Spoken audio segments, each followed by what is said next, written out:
Thank you, everyone. I thank my Bangladeshi family here as well. Thank you. It's good to see you. So I want to tell you a story about how I came up with the research idea. Oh. Okay. So my story is about family stories. When I was small, I used to listen to my grandma's story, and I enjoyed them because she was a fabulous storyteller. And when I grew up, I was sitting with my colleagues, and we were thinking, what if we could save those stories? Because we have family albums, and we can look at the old pictures. But what if I could save the stories the way? I could have the story just the way my grandma was telling me, and I can have it and get it to my daughter to listen to it the same way, the same emotion in it. And then we were thinking of, because I'm a computer scientist, we thought about making an application, an app, where we could have the stories, pictures, and it looked like something like this. As you can see, when we were playing around with that app, we saved lots of family stories, and you will see all the celebrations, fun, and old-day photos saved in that storybook. Oh, can you hear now? Okay.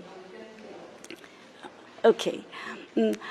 So we call it Golpo Katha. It's like a treasure box where in a application we have stories, we can have videos, voices, everything is there. And when we were playing around with it, something happened. Actually, during that time, last year in Bangladesh, 29th July, 2 school children were waiting for their school bus.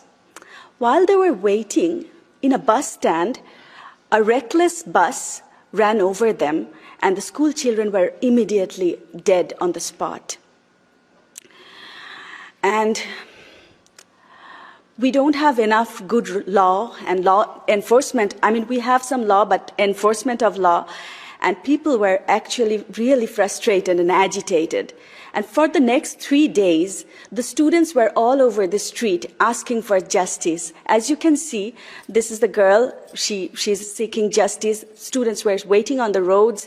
And these are some students giving flowers to a police. It's a little cheesy, but they took control of the road. They were all over the roads. There were very few traffic because roads were blocked. But even when the traffics were out, the students were checking their documents, whether they have license, whether they're on the right route and everything, because people were, and general people, teachers, and all the other people actually joined them.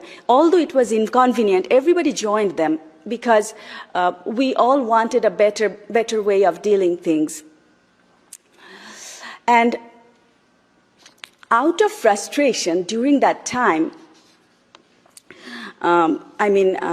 when things were going wrong, people were out there, and then suddenly we were skeptical about the media. We were not sure what we are getting in the media is right or wrong, because there are government media, there are private media, there is social media, and everything we are getting, we were not sure. We know what's going on the roads. Things were out of our hand. And at some point, when we were hearing this and that, suddenly there was a deliberate internet blockage. The cellular network was also stopped. And it felt like we were not able to share our voices, share our feelings. It's like a digital suppression, because especially for the young generation, they share so much. And during that time, out of frustration, actually, my student and me, we thought we have to do something. And because we were feeling so suffocated, and we started actually using that storybook application we had. We could collect the stories, how we are feeling, how things are going on. And we started collecting those stories. So if you look at this cloud, you can see what are the words that came out on those stories.